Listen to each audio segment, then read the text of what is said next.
Dicen que una imagen dice más que 1000 palabras. Vean ustedes esta fotografía del presidente Donald Trump. La fotografía fue tomada cuando el expresidente Donald Trump se presentó en el penal de Fulton, en Georgia, por este caso de supuesta interferencia electoral. Él ha cumplido con pagar una fianza finalmente y ha podido salir en libertad. Pero vamos a conversar con Fareed Kahat sobre lo que está ocurriendo con quien podría volver a ser elegido presidente de los Estados Unidos. Así como están las cosas y con todos estos procesos y cuestionamientos, el señor parece ser el candidato republicano favorito y por lo tanto eso le daría la gran oportunidad de volver a la Casa Blanca. Fareed, muy buenas noches, gracias por acompañarnos, como siempre, para entender estos problemas. Y lo que veíamos es, a ver, ¿es la primera vez que ocurre algo así en la historia de los Estados Unidos? Sí, ahora, nunca un expresidente había sido acusado de cargos penales. Dicho lo cual, yo sí creo que hay presidentes que merecieron ser acusados de cargos penales, como Nixon, por el tema de... Pero lo indultaron, ¿no? Le perdonaron la vida a Nixon. Y George W. Bush por mentir para invadir Irak. Pero en todo caso, formalmente es el primer presidente acusado de cargos penales y no uno, 4. Y sin embargo, la polarización hace eso, afecta la capacidad racional de la gente. 72% de quienes se autodefinen como republicanos afirman que creen más en la palabra de Trump que en la palabra de su párroco o de sus parientes. Por Dios. Sí. Por Dios, eso lo coloca en una posición expectante y bastante positiva para él. Ahora, entiendo que él está como de aquí, iba a Atlanta, de Georgia salía hacia Atlanta, él ha abordado su avión privado, ¿no? Se ha ido a un club de golf, me parece, a descansar, pero no es el único condado o estado donde él tiene un proceso abierto, son varias las... Sí, tiene 4 cargos penales, 2 a nivel federal y 2 a nivel estatal.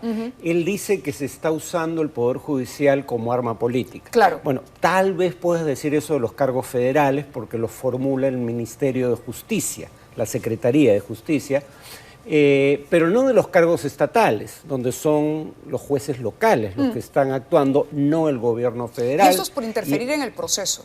Son cargos de distinto tipo. Por entregar un soborno a una actriz porno para que no revele en campaña el affair que habrían tenido. Claro, recuerdo el caso. Cargos por interferir en el proceso electoral, lo de Georgia, y uno de los cargos federales son de ese tipo.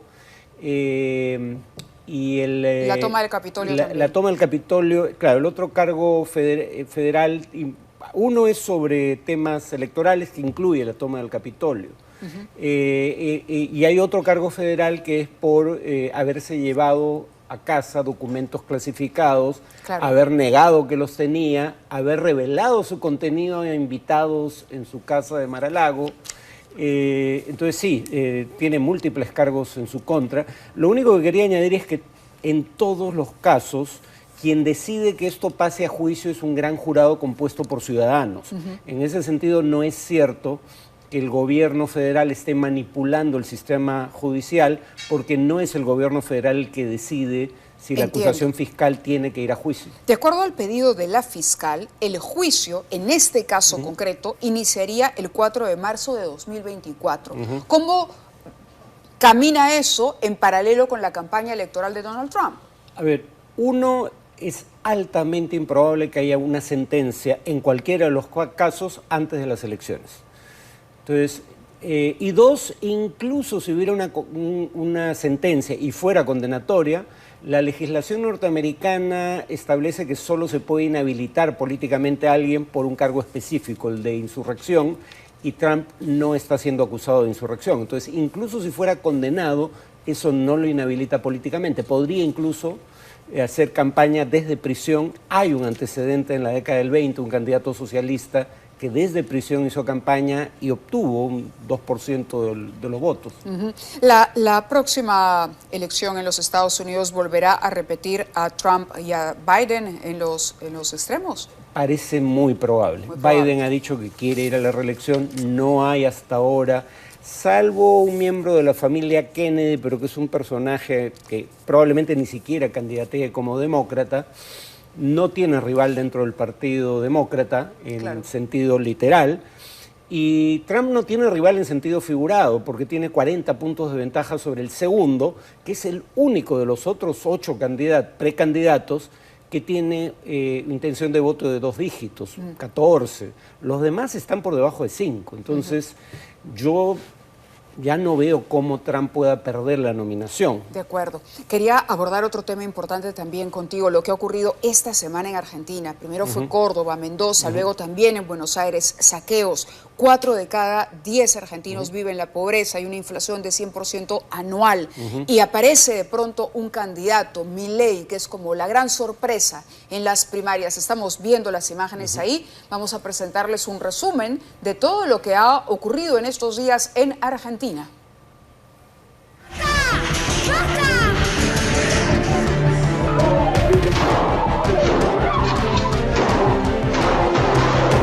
Yo les pido a todos los argentinos y a todas las argentinas que cuidemos mucho la tranquilidad y la paz social, que nosotros vamos a ocuparnos de resolver los problemas.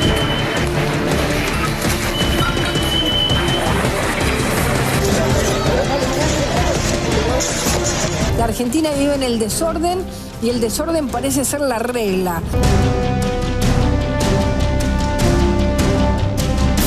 Y entraron y sacaron bicicletas, televisores, acolchados, me están diciendo las chicas recién.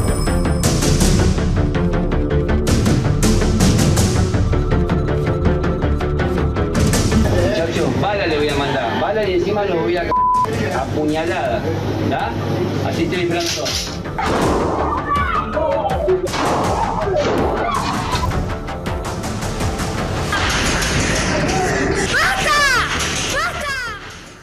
A ver, cuando uno mira estas imágenes sin conocer el contexto electoral en Argentina, uno dice, caramba, nuevamente se está tocando fondo, como ocurrió en el año 89 o como ocurrió en el 2001. Es decir, Argentina repite cada cierto tiempo crisis que podrían llevar a la desesperación a los ciudadanos.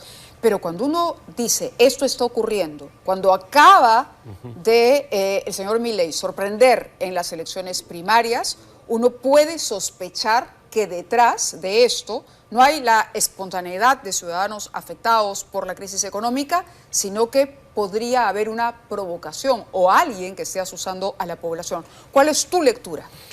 Bueno, el gobierno, que es de izquierda, alega que esto es organizado y hay miembros de los llamados piqueteros. El término piquete viene de los piquetes de huelga que evitan que cuando se declara una huelga, aquellos que desean trabajar puedan hacerlo. Bueno, un dirigente de piqueteros ha reconocido que si bien no han llamado a ejercer la violencia, sí han llamado a apropiarse de alimentos. ¿Quién? Está en una nota de RPP hoy día, no recuerdo el nombre. El tema es que, dada la coyuntura electoral, esto no parece casual, tampoco es generalizado, ¿no?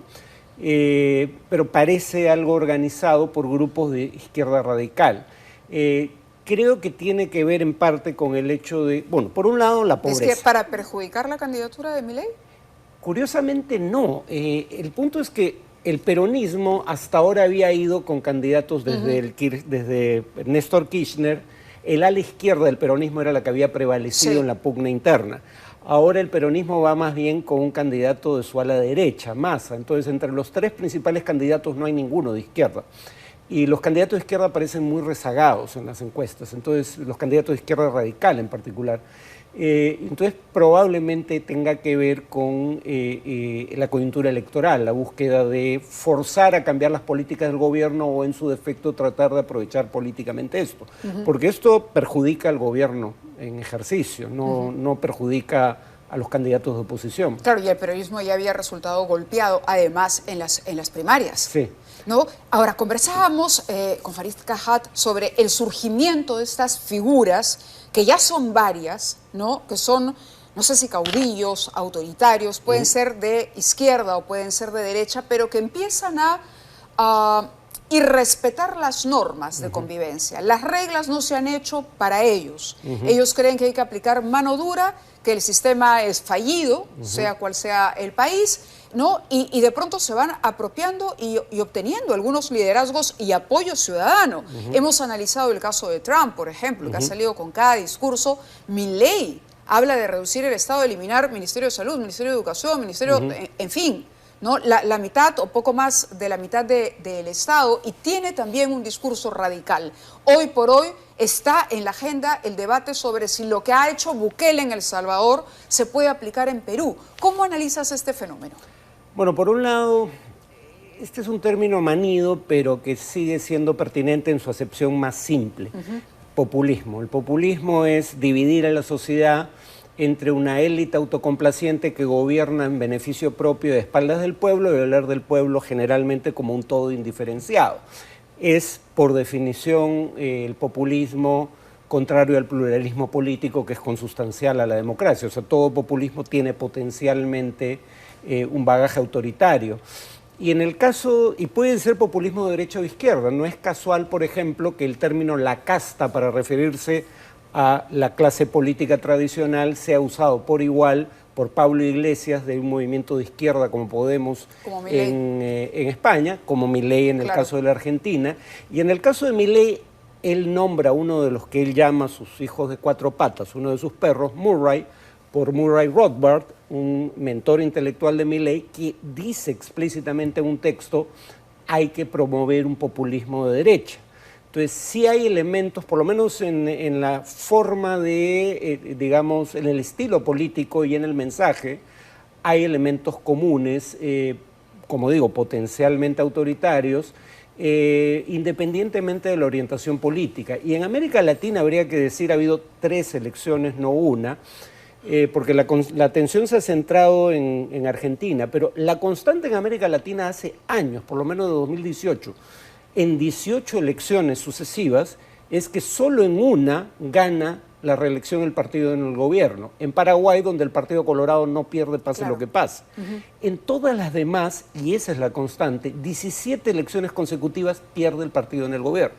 Entonces, en Ecuador pasa primera una candidata de izquierda, en Guatemala un candidato de izquierda moderada, en Argentina un candidato de derecha radical, porque es todo lo contrario a lo que estuvo antes. No por su ideología necesariamente. Es una rebeldía, digamos, una posición de rebeldía. Contra el oficialismo. Contra el oficialismo. Ahora, pero también, y lo peligroso es la desconfianza o la insatisfacción, y veíamos unos datos más temprano con el equipo de producción sobre la insatisfacción que hay. Cuando uno mide la insatisfacción frente al sistema democrático, el Perú está muy decepcionado, digamos, de la democracia, y ese es el caldo de cultivo que necesita una propuesta autoritaria. Sí, en el caso peruano lo preocupante es, porque uno puede decir: estoy decepcionado con la forma en que funciona la democracia, pero creo en el régimen democrático. Exacto. En el Perú también está aumentando la proporción de gente que dice: si un autoritarismo me resuelve los problemas, no tengo problemas con que el régimen sea autoritario. De ahí la aceptación de Bukele, de que mucha gente diga: sí, pues necesitamos, y que vengan, es más, acá los políticos a decir: ¿por qué no? Bueno, pero nosotros ya tuvimos un Bukele, nosotros fuimos vanguardistas en esta materia, Alberto Fujimori. O sea, un discurso contra la clase política tradicional, desprestigiada por sus propios errores o corruptelas, logros iniciales en materia de seguridad, en el caso peruano no era crimen organizado, sino terrorismo, pero sabemos cómo terminó. O sea, nadie acumula poder por el bien del pueblo. El que acumula poder es porque quiere cubrirse las espaldas de la posibilidad de ser juzgado en el futuro, generalmente.